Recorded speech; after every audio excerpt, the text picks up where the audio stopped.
여호와께서 이미 큰 물고기를 예비하사 요나를 삼키게 하셨으므로 요나가 밤낮 3일을 물고기 뱃속에 있으니라.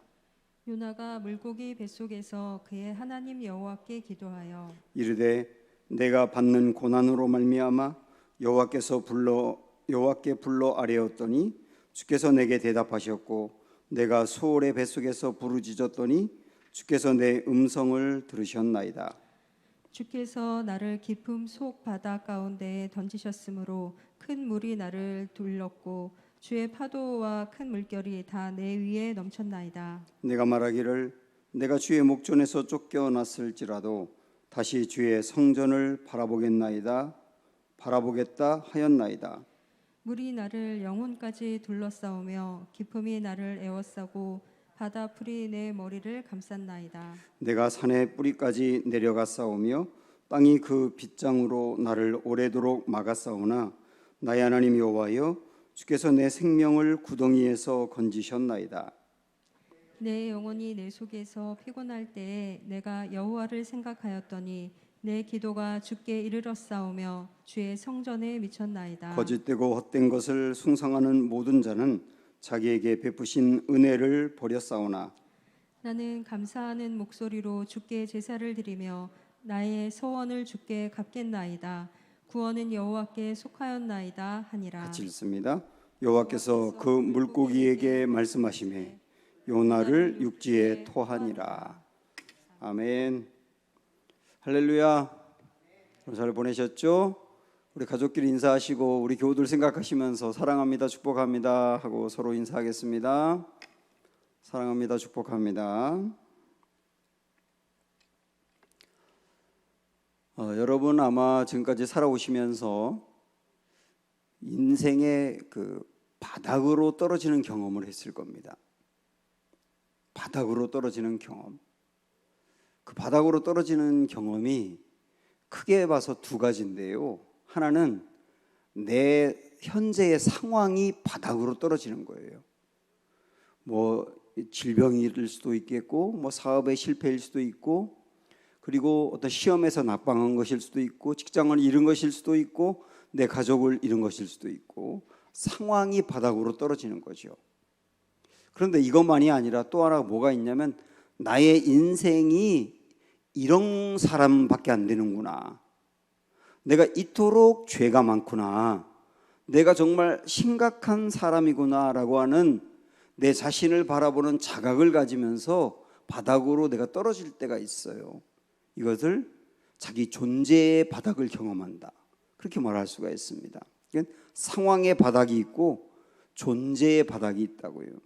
이 두 가지 바닥을 아마 다 경험하셨을 겁니다. 저도 지금까지 살아오면서 저의 상황이 완전히 떨어져서 더 이상 어찌할 수 없는 상황도 있었고요. 그리고 목회를 하면서도 저 자신을 바라보면서 내가 이런 사람이었다는 것을 깨닫는 순간 정말 완전히 절망하고 목회를 할 어떤 자격도 힘도 다 잃어버렸던 그런 경험도 있었거든요. 이 존재의 바닥을 경험한 거죠. 가만히 생각을 해보니까 성경에 다윗이라든지 뭐 엘리야라든지 모세라든지 뭐 바울도 그렇고 베드로도 그렇고 다 이런 바닥을 경험했더라고요. 그러니까 우리 인생에 이런 바닥이 없을 수가 없는 겁니다. 이 바닥은 굉장히 중요할 수가 있어요. 오늘 우리는 이 바닥을 한번 살펴보면서 여기서 우리가 어떻게 다시 올라와야 하느냐, 올라올 때 붙들어야 될 중요한 것들이 무엇이냐, 그런 것들을 살펴보려고 합니다. 자, 요나 오늘 1장 17절 말씀을 읽었는데 이 요나도 이 바닥을 경험하게 됩니다. 한번 17절 볼까요? 여호와께서 이미 큰 물고기를 예비하사 요나를 삼키게 하셨으므로 요나가 밤낮 3일을 물고기 뱃속에 있으니라 그랬습니다. 이거는 요나가 이제 풍랑이 일어날 때 자기를 바다에 던지라 라고 말을 했고 뱃사람들이 요나를 바다에 던졌고 그 다음 상황이라고요. 물고기를 하나님이 예비하셔서 요나를 삼키게 하셨어요. 그래서 요나가 물고기 뱃속에 있었다고요. 자, 여기서 우리는 제가 첫날에도 말씀드렸지만, 야, 이런 물고기가 있을까? 얼마나 클까? 이런 데 초점을 두지 말자. 우리는 초등학생 1학년이 아니니까. 이런 물고기가 있을까에 초점을 두지 말고, 물고기 뱃속에 요나가 있었다는 게 무엇을 의미하느냐에 초점을 두어야 되겠죠. 그럼 그 뭘 의미할까요? 물고기 뱃속에 있었다는 말은 바닥으로 떨어졌다는 얘기예요. 우리 앞에서 그런 거 봤지 않습니까? 요나는 갈수록 자꾸 밑으로 떨어진다. 욥바로 내려가는 배를 탔다, 그렇게 말을 했고, 그 다음에 배 밑에서 잠을 자고 있었고, 풍랑이 일어나서 바다로 던져지게 되었고, 또 바다에 던져졌을 뿐만 아니라 물고기 뱃속으로 들어가서 깊이 내려가는, 계속 내려갔지 않습니까? 내려가다 어디까지 내려갔느냐면 완전한 절망 속으로 내려간 거예요. 물고기 뱃속으로 들어갔으니까 도저히 살 수 없는 상황까지 내려갔단 말입니다. 그래서 물고기 뱃속에 있었다는 말은 바닥을 의미한다, 이렇게 보시면 됩니다. 근데 요나가 물고기 뱃속에 있기 때문에 더 이상 살 수 없는 상태는 상황적 바닥이겠죠. 그래서 이것만이 아니라 또 하나 뭘 봐야 된다 그랬어요? 존재의 바닥을 봐야 된다 그랬는데, 이 존재의 바닥이라고 하는 것은 뭐냐면, 요나가 자기 의가 굉장히 강했고, 자기 의 때문에 하나님이 말씀하시는 것에도 순종하지 아니하며 자기 판단대로 다시스로 도망을 갔고, 그리고 히브리라고 하는 민족이 최고야. 민족을 하나님의 말씀보다 더 중요하게 여기는 어떤 우상 상태에 빠졌다고 했지 않습니까? 그러니까 그것을 통하여 자기 신앙이 어떤 사람인지 바닥을 보게 된 거예요. 바닥. 그게 바로 요나가 물고기 뱃속에 떨어졌다는 얘기입니다. 오늘 우리도 그걸 봐야 된단 말이에요. 자, 그런데 또 하나 17절에서 물고기 뱃속이라고 하는 것도 여러분 주목해 보셔야 하지만 3일 동안이라고 하는 말도 보셔야 됩니다. 3일 동안. 이 3일 동안의 의미가 뭘까요? 이 3일 동안 의미를 찾기 위해서 우리가 두 가지 한번 생각을 해봐야 되는데, 하나는 아브라함이 이삭을 바치라고 하는 하나님의 명령을 받고 이삭을 데리고 모리아 산으로 가는 길이 며칠이었죠? 3일이었어요. 그리고 바울이 예수님을 만나서 강한 불빛을 보고 눈이 멀었지 않습니까? 그러다 다시 눈에서 비늘이 떨어져 나가면서 보게 되기까지의 그 기간이 3일이었죠. 같은 의미가 있어요. 3일이라고 하는 의미가. 이 의미는 뭐냐면 죽음입니다. 죽음. 아브라함이 3일 동안 이삭을 데리고 갔어요. 이게 하나님이 참 이 아브라함에게 이제 이삭을 바치라라고 하는 것만이 아니라 이삭을 바치기 위해서 3일을 걸어가게 한 게 의미가 있다고요. 당장 내 집 앞에 있는 동산에서 이삭을 바쳐라 이렇게 말하지 않고 3일 정도 걸어가야 될 거리인 모리아산에서 바쳐라. 왜 그렇겠습니까? 이삭을 데리고 3일 동안 걸어가는 동안 아브라함이 죽음으로 가는 거예요. 하나밖에 없는 아들을 바치는 것 자체가 죽음이기도 하지만 이 아들을 자기 인생의 모든 것이라고 생각하고 이 아들에게 전부를 걸고 이 아들이 하나님보다 어쩌면 더 자기에게 존귀한 그러한 마음, 그러한 상태였던 아브라함이 죽음으로 가는 거죠. 그래서 아브라함이 이삭을 모리아산의 제단 위에 올려놓고 그를 하나님께 드리기 이전에 이미 아브라함은 자기의 마음이 먼저 죽은 거예요. 아들을 생각하는 그 마음, 하나님보다 더 귀하게 여기는 모든 마음들이 다 죽은 거죠. 그걸 먼저 경험하고 그 다음 드려라 해요. 바울 같은 경우도 3일 동안 바울이 보지 못했다가 보았지 않습니까? 그 3일 동안 보지 못하게 하나님이 둔 기간은 뭐냐면 그때까지 살아왔던 바울의 삶, 하나님을 믿는 사람이잖아요. 유대인이니까 하나님을 믿는데 자기 의가 너무 강하고 철저한 율법주의자인데다가 그 다음에 예수 그리스도를 마음으로 받아들이지 않는 그 열심은 열심인데 그게 종교적인 열심에 불과한, 이랬던 모든 이 바울의 삶이 죽음이에요. 3일 동안. 그리고 새로 다시 보게 됐을 때는 그 모든 것들이 죽고 새로운 사람으로 탄생하는 거예요. 그래서 요나도 마찬가지. 요나가 3일 동안 물고기 뱃속에 있는데, 여러분 생각을 해보세요. 왜 하나님이 굳이 그렇게 하시나? 요나를 건져내려면 당장이라도 건져내면 되잖아요. 근데 3일 동안 둔 이유가 뭐겠습니까? 요나의 지금까지 삶이 죽어야 된다예요. 자기의가 죽어야 한다, 편견이 죽어야 한다, 우상이 죽어야 한다. 이게 죽고서 다시 태어나자 우리. 이 3일은 죽음을 의미하는 기간이라고요. 이 죽음은 다르게 말한다면 변화죠. 변화. 여러분 피노키오 동화 아시잖아요? 어떤 할아버지가 목각 인형으로 피노키오를 만들었죠. 근데 그 피노키오가 말썽을 많이 피웁니다. 계속. 너무 말썽을 피우니까 귀뚜라미가 피노키오에게 충고하잖아요. 그러지 말라고. 그러니까 어떻게 하죠? 그 귀뚜라미를 밟아 죽입니다. 굉장히 과격하게 되죠. 결국 그 다음에 이 피노키오가 물고기 뱃속에 들어갔다 3일 있다 나오잖아요. 그러면서 피노키오가 완전히 변하잖아요. 꼭 요나서 같습니다. 피노키오가. 이 3일이라고 하는 기간은 변화를 위한 기간인 거예요. 살려주는 것 자체가 목적이 아니라 변화시키겠다는 게 주님의 목적이니까. 그래서 물고기 뱃속 바닥으로 내려가서 3일 동안 죽음을 경험하고 변화를 경험하고 다시 건져내고자 하는 하나님의 계획이다. 오늘 우리에게도 어쩌면 지금 저나 여러분 중에 이 물고기 뱃속에 3일을 경험하고 있는 분들이 있을 수도 있어요. 물론 이 3일은 하루 이틀 3일이 아니라는 거 아시죠? 어떤 사람에게는 이게 굉장히 길어요. 어떤 사람은 불행하게도 거의 평생을 바닥에서 변화되지 못한 상태로 계속 이렇게 무너져가는 그런 사람들도 본단 말입니다. 자, 그러면 우리가 이렇다는 걸 알았다고 한다면 중요한 게 뭐냐면 인생이 바닥으로 떨어지는 그 경험, 물고기 뱃속의 경험이 우리에게 대단히 필요한데 말이죠. 그러나 물고기 뱃속에서의 3일의 기간을 가졌다고 해서 다 변화되느냐? 그렇지가 않습니다.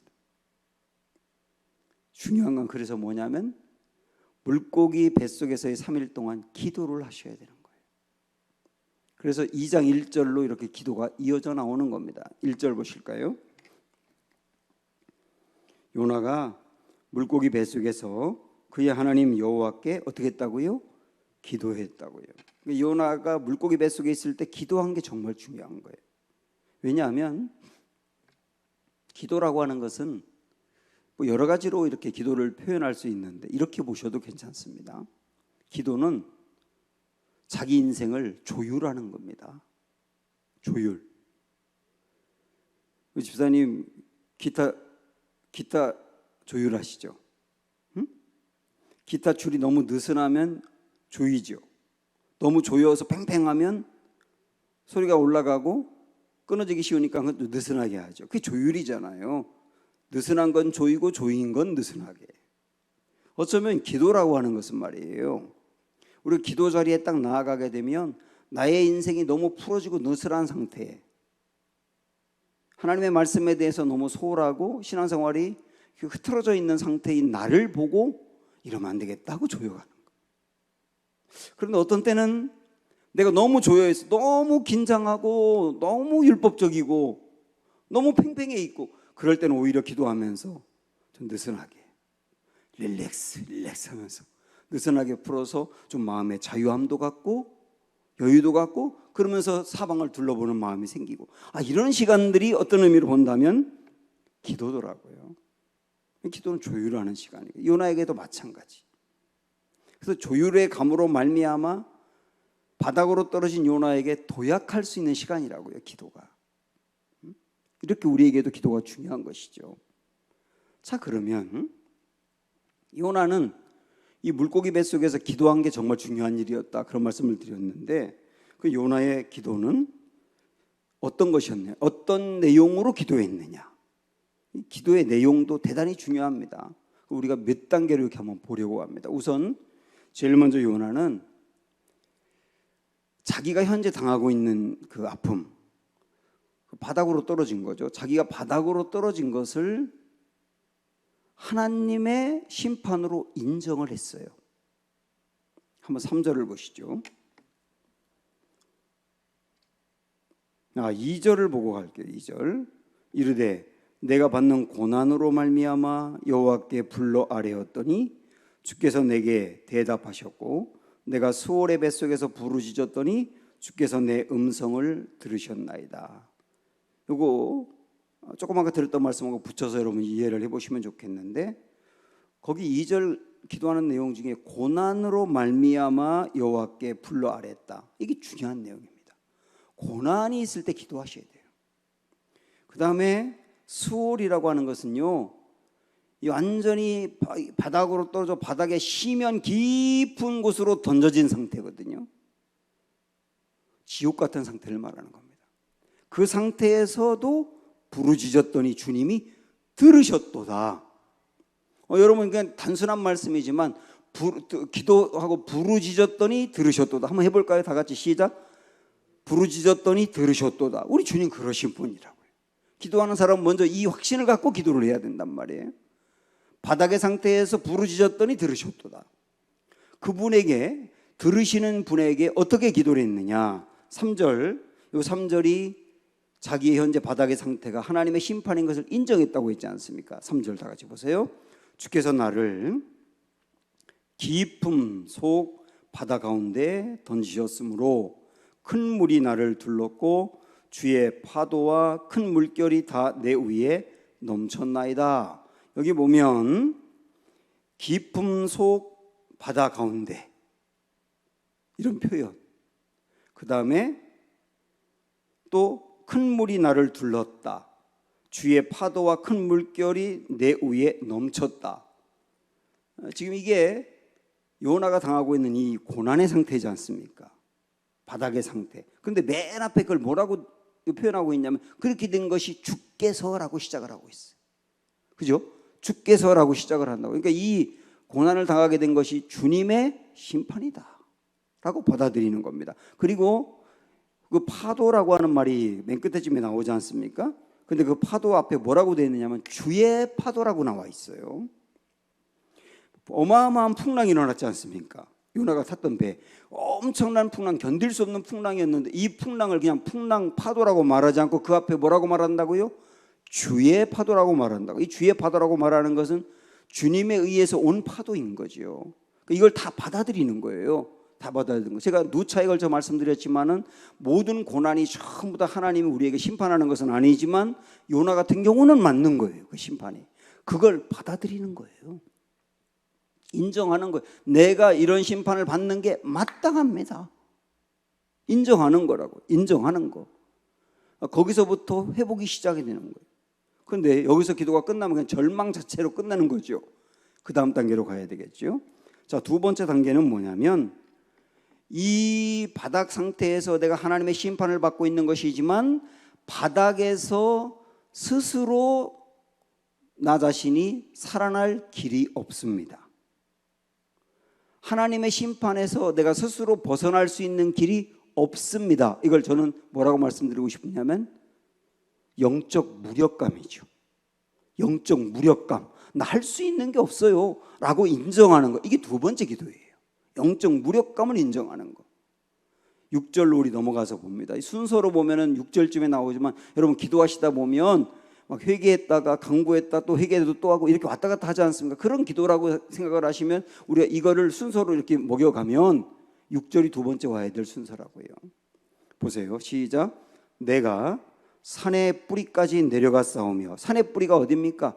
산의 뿌리가 바다 깊이 들어가 있다는 거예요. 그 끝이 깊은 바다까지 들어갔다는 뜻을 이렇게 시적으로 표현하고 있는 거죠. 요나도 멋있어요.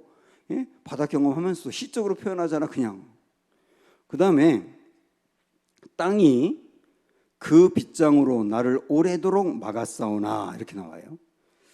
여기에 땅이 나를 막고 있다라고 표현하고 있는데 이 땅이 이게 원래의 의미로 보면 지하세계 이렇게 말했어요. 지하세계. 땅이라고 번역을 좀 잘못한 것 같아요. 지하세계. 지하세계에 빠져 들어갔는데 그 땅 지하세계가 나를 빗장으로 막고 놓지 않는다. 응? 나를 이 바닥에서 나를 놓지 않는다. 그 말은 다르게 말하면 뭡니까? 나 이 바닥에서 스스로 벗어날 길이 없어요, 나에게. 그런 얘기잖아요. 그거를 인정을 하는 거예요. 그러니까 상황으로 볼 때도 이 바닥 상태에서 벗어날 수가 없는 상황이고, 자기 존재의 바닥으로 볼 때도 야, 내가 무슨 문제가 있는지는 알겠으나 그러나 이 문제에서 벗어날 수 있는 길이 나에게 없고, 이거 우리 쉽게 말한다면 내가 죄를 지은 걸 알겠는데 이 죄의 사슬에서 벗어날 길이 내게 없다는 걸 인정하는 것이죠. 그리고 하나님의 심판에 의해서 벗어날 길도 없다는 걸 인정하는 거죠. 사실은 이 상황적 어떤 바닥뿐만 아니라 존재적 바닥 상태에서 벗어날 수 없다는 것을 정말 인정하는 게 굉장히 중요하거든요. 이따가 제가 끝 마무리쯤에 그때 언급을 하겠습니다만은 요나가 상황적 바닥에서 벗어나긴 하는데 존재적 바닥에서 벗어나지 못해요. 이 두 가지가 다 벗어나는 게 굉장히 중요하고, 그러기 위해서는 두 상황에서 내가 스스로 벗어날 수 없다는 걸 인정하는 게 중요한 겁니다. 그래야 내가 이 바닥에서 스스로 벗어날 수 있는 길이 없습니다라고 인정을 해야 그 다음 세 번째 단계로 가게 되는데, 그 세 번째 단계가 은혜를 구하는 단계가 되는 거예요. 정말 여기서 내가 스스로 벗어날 수가 없어요라고 하는 걸 받아들여야 주님, 제가 여기서 벗어날 수 있는 길은 오직 뭐밖에 없다고 그래요? 은혜밖에 없습니다. 이렇게 나가는 거예요. 근데 우리가 회개할 때도 그렇고, 그리고 목회자들이 설교할 때도 그렇고, 여러분들이 묵상하고 깨달을 때도 그렇고, 너무 빨리 은혜를 구하는 게 있어요. 너무 빨리 은혜로 점프해 간단 말이에요. 근데 은혜로 점프하기 전에 반드시 거쳐야 될 단계가 뭐냐면 영적 무력감을 경험하셔야 되는 겁니다. 그래야 은혜가 진짜 은혜가 되죠. 근데 은혜로 너무 빨리 나아가면, 영적 무력감의 단계를 거치지 않고 은혜로 너무 빨리 나아가면 은혜가 그렇게 놀랍다는 걸 경험하지 못하는 거예요. 그래서 이 단계를 거치고 세 번째 단계인 은혜를 구하는 단계로 가는 겁니다. 참 귀한 말씀 4절이 나와 있는데요. 4절 보세요. 시작. 내가 말하기를 내가 주의 목전에서 쫓겨났을지라도 다시 주의 성전을 바라보겠나이다. 주의 목전에서 내가 쫓겨났을지라도, 지금 그렇지 않습니까? 마치 하나님에게서 쫓겨난 것 같은 바닥 상태를 경험하고 있잖아요. 요나가 그걸 알아요. 근데 그 다음 뭐라고 말하느냐면, 하나님이 나를 쫓겨내셨기 때문에 저 쫓겨나는 거죠, 뭐 전 틀린 거죠, 이렇게 하지 않고 하나님이 나를 쫓겨났을지라도 주의 성전을 바라보겠나이다. 이 기도가 은혜를 구하는 기도라고요. 이 말은 쉽게 말하면, 주님, 저 자격 없어요. 저 자격 없어요. 자격 없지만 저 같은 사람도 주님의 은혜를 구할 수 있을까요? 저 벗어날 수 있는 길이 없어요. 근데 저 같은 사람에게도 주님의 은혜는 남아있는 겁니까? 그것이 조금이라도 남아있다면 그 부스러기라도 저에게 주세요 라고 구하는 거라고. 이게 은혜를 위한 기도라고. 근데 여기서 요나가 표현한 게 뭐냐면 주의 성전을 바라보겠나이다. 주의 성전을 바라보겠다 하였나이다, 이렇게 있잖아요. 이 성전이라고 표현한 게 의미가 있습니다. 은혜를 구하는 거와 연결되는 거거든요. 이 구약의 성전으로 여러분 잠깐 한번 생각을 가보세요. 구약의 성전에 지성소가 있잖아요. 지성소의 제일 중앙에 뭐가 있습니까? 법궤가 있죠. 그 법궤 안에 들어가 있는 게 몇 가지가 있는데 그중에 제일 중요한 게 뭡니까? 십계명이죠. 십계명이 써 있는 돌판이 들어가 있죠. 그것을 법궤라고 말합니다. 법궤. 근데 십계명이라고 하는 것은 지켜야 될 율법이라고 해요. 율법. 그러니까 법궤 안에 율법이 들어있다, 이렇게 말하면 됩니다. 그런데 모든 사람이 하나님이 지키라고 하는 모든 율법을 다 지키지 못하고 범하지 않습니까? 그래서 율법을 범했기 때문에 그 사람은 심판으로 갈 수밖에 없다고요. 그래서 바로 심판으로 갈 수밖에 없는 사람들을 위해서 법궤 위에 법궤를 덮는 뚜껑을 주셨어요. 뚜껑. 그 뚜껑을 뭐라고 말하죠? 속죄소라고 말합니다. 속죄소. 속죄소가 법궤를 덮는 뚜껑이에요. 뚜껑까지 법궤가 아니에요. 법궤 자체는 뚜껑이 없어요. 뚜껑만 따로 있는데 그게 속죄소라고 하는 거라고요. 그런데 제사장들이 죄 지은 사람들의 죄를 사하고 하나님의 은혜를 구하는 피를 뿌릴 때, 어린 양의 피를 뿌릴 때 어디에 뿌렸느냐면 법궤에다 뿌린 게 아니에요. 밑에 보이는 법궤에다 뿌린 게 아니라 속죄소 위에 뿌렸어요. 그게 무슨 의미냐면 법궤 안에 있는 십계명, 즉 율법을 범하여 심판을 받을 수밖에 없는 사람들을, 그 사람들을 은혜로 덮었다. 그리고 그 사람들을 위하여 어린 양이 흘린 피로 말미암아 죄 사함을 받았다. 그래서 출애굽기 25장 21절 22절 나중에 여러분 읽어보시면 우리 주님이 어디서 사람들을 만난다고 했느냐면 속죄소에서 만난다 그랬어요. 어디서 만난다고 했다고요? 속죄소에서. 그 말은 뭐냐면 죄의 사함을 거기서 이루며 거기서 용서를 베풀며 거기서 주님의 은혜를 입는 것, 이렇게 말했다고. 이것이 성전의 굉장히 중요한 개념입니다. 어쩌면 요나는 그 개념을 생각하며 성전을 말하지 않았을까. 저는 정말 자격이 없어서 주님 앞에 갈 수 없고 심판이 불가피한 사람인데 저 같은 사람에게도 속죄소에 베풀어 주신 주님의 은혜가 있으니 제가 쫓겨났을지라도 그 성전에서 주를 바라보겠나이다.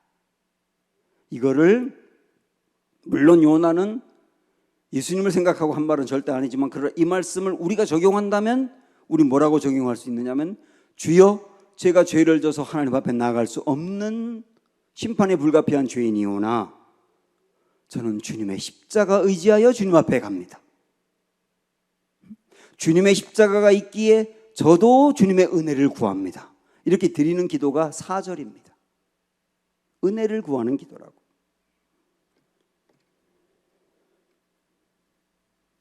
그래서 여러분도 바닥을 경험할 때, 상황의 바닥이든 존재의 바닥이든 바닥을 경험할 때, 거기서 내 스스로 벗어날 수 있는 길이 없다는 것을 인정하고 절망할 때 꼭 요나 같은 기도를 드리세요. 주님, 제가 주의 목전에서 쫓겨났을지라도 주의 성전을 바라보겠나이다. 십자가를 바라보겠나이다. 그런 기도를 해야 된단 말입니다. 주님의 은혜를 진짜 알면, 예수님이 우리의 죄를 사하기 위해서 베풀어 주신 은혜를 진짜 알면 절대로 은혜를 값싸게 받지 않습니다. 옛날에 히틀러가 독일 사람이었잖아요. 히틀러가 2차 대전을 일으킬 때 독일에 있는 교회들이 히틀러에게 지지를 했습니다. 목회자 다 할 것 없이 다 지지를 했어요. 그러면서 그들이 뭐라고 얘기했는지 아세요? 목회자들끼리, 목회자와 성도끼리 뭐라고 얘기했느냐면 우리가 잘못을 범해도 주님이 용서해 주실 거니까, 우리 예수님의 십자가가 우리의 잘못을 이미 용서했으니까 우리가 이렇게 히틀러에게 동조하고 히틀러가 사람 죽이는데 동조해도 용서받는다, 이렇게 해버렸단 말이에요. 이거를 보네퍼라고 하는 목사님은 뭐라고 말했냐면 값싼 은혜라고 말했어요. 값싼 은혜. 예수 그리스도의 은혜를 값싸게 묻어버렸다는 거죠. 우리도 구원을 십자가의 은혜로 받고 난 다음에 또 죄의 유혹을 받을 때 얘 죄의 유혹에 넘어져도 또 용서받고 구원받고 천국 가는 건 문제 없으니까 그러면서 쉽게 죄를 진다면 우리가 받은 은혜를 값싸게 만드는 일이 되는 거라고요. 자, 그러면 우리 질문해야 합니다. 예수님이 베풀어 주시고 하나님이 베풀어 주신 은혜가 값싼 겁니까? 제가 제자 훈련할 때 말씀드리지만은 우리 예수님이 십자가에서 못 박혀 돌아가신 것, 그것은요 우리 예수님의 영혼이 떨어져서 어디까지 떨어졌느냐면 지옥까지 떨어진 거예요. 우리 예수님이 모든 사람들이 죄를 지음으로 말미암아 받아야 될 것들을 그대로 감당하신 분 아닙니까? 그러면 우리가 지은 죄 때문에 받아야 될 형벌도 감당하셨고, 멸망도 감당하셨고, 하나님의 진노도 감당하셨고, 그리고 저주도 감당하시고, 궁극적으로 죄를 지음으로 말미암아 사람들이 떨어져야 될 지옥도 감당하신 거예요. 근데 우리는 그런 생각하면 깜짝 놀라면서 불경하다고 생각하지만 그렇지 않아요. 이게 맞는 말입니다. 그래서 미국 사람들이 교회에서 서로 고백하는 신앙 고백을 보면 미국 고백에는 어떻게 나와 있느냐면, 제가 우리나라 신앙 사도신경을 중간쯤부터 읽어드릴게요. 본디오 빌라도에게 고난을 받으사 십자가에 못 박혀 죽으시고, 그 다음 뭐라고 나가느냐 하면 장사한 지 사흘 만에 죽은 자 가운데서 다시 살아나시며, 이렇게 부활로 연결하지 않습니까? 그런데 미국 사람들이 읽는 사도신경은 어떻게 되어 있느냐면, 제가 영어로 안 할게요. 왜냐하면 여러분도 모르고 저도 모르니까. 그냥 십자가에 못 박혀 죽으시고 다음에 뭐라고 되어 있냐면 지옥으로 내려가셨다, 이렇게 나와요. 지옥으로 내려가셨다. 그 다음에 죽은 지 사흘 만에 살아나셨다, 이렇게 나온다고요, 순서가. 그리고 우리나라 천주교에서 읽는 사도신경도 그렇게 되어 있어요. 우리 개신교만 이 부분이 너무 받아들이기 어려워서 아마 뺀 것이 아닌가 싶은데, 이 교리적으로도 맞고 논리적으로도 맞는 거예요. 왜? 우리 예수님의 십자가는 우리가 받을 거 다 담당한 거니까. 그러면 지옥으로 떨어지지 않았으면 주님이 다 감당하고 지옥은 우리가 가야 되게? 제가 왜 이 말씀을 강조하느냐 하면, 주님이 바닥으로 떨어진 우리를 살려내기 위해서 감당한 것이 얼마나 놀라운지를 생각하라는 거예요. 우리 예수님이 죄 없는 그분이 떨어져서 어디까지 떨어졌다고요? 지옥까지 떨어질 정도로 우리를 대신에 감당하신 거예요. 그러면 우리가 받은 그 십자가의 은혜가 값싼 겁니까? 절대로 아니죠. 우리를 살려내기 위해서 주님이 감당한 게 그렇게 큰 것인데요, 우리는 값없이 받았지만 우리가 받은 그 은혜는 굉장히 값비싼 거라고요. 이걸 진짜 알게 되면 쉽게 죄를 짓지 않습니다. 어떻게 용서받을 거니까 뭐 하고 또 죄를 짓냐고요. 그럴 수 없는 것이, 이 받은 은혜가 이렇게 크다는 걸 안다면, 내가 받은 은혜가 이토록 크다, 저나 여러분아 꼭 아셔야 되는 거예요. 바닥으로 떨어졌을 땐 더더욱. 자, 다시 요나가 이제 드린 기도를 하나만 더 보면 은혜를 구하는 단계까지 봤지 않습니까? 세 번째로, 네 번째 마지막으로는 은혜를 정말 구했다고 한다면 이제는 구원에 대한 소망을 가지셔야 돼요. 구원에 대한 소망. 5절부터 9절까지 쭉 그런 기도입니다. 말씀을 보시면, 물이 나를 영혼까지 둘러싸우며 기품이 나를 에워싸고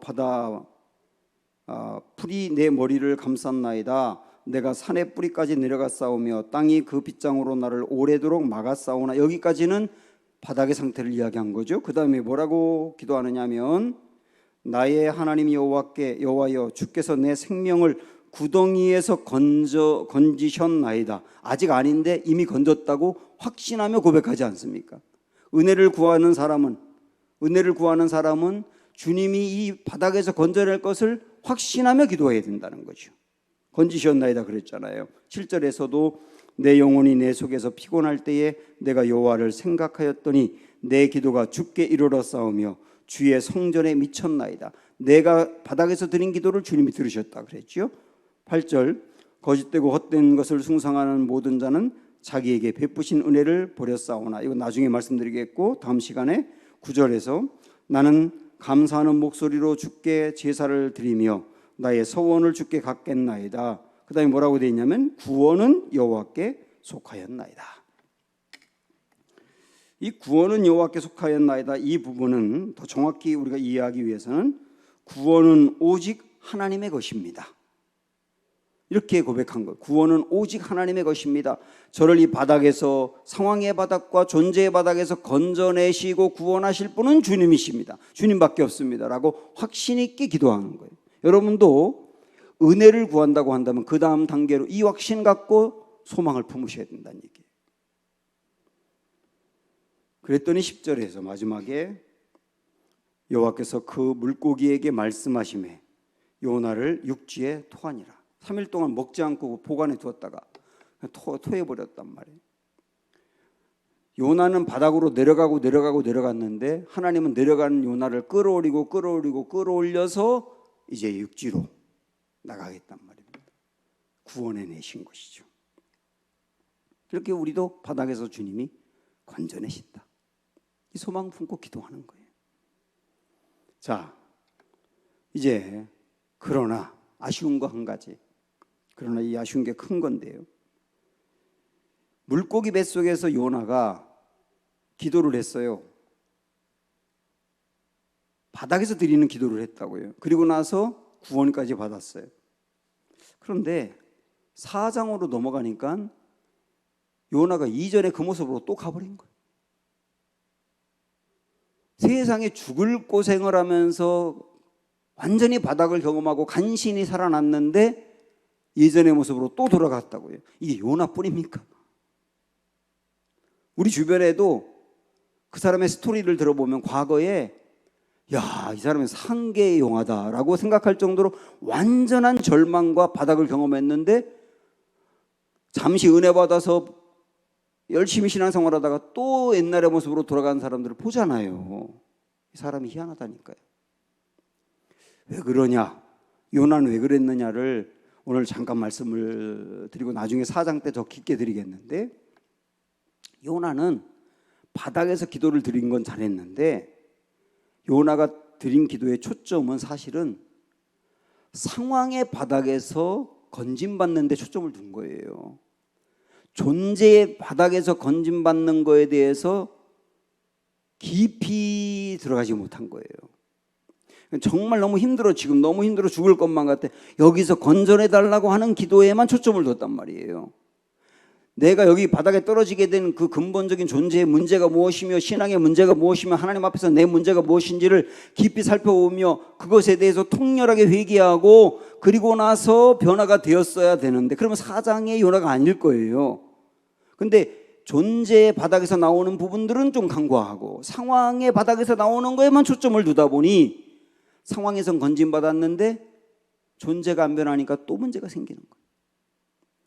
야, 이런 문제가 우리에게 있을 수 있겠다 라고 하는 것을 생각하며 두 가지 상태 바닥에서 다 건짐받는 게 얼마나 중요한지 오늘 여러분 이걸 위해서 기도하시기 바라고, 바닥에서 드리는 기도로 말미암아 진정한 구원에 우리 안에 넘쳐 흐르는 은혜가 있기를 축원합니다. 우리 주품에 찬양하도록 할게요.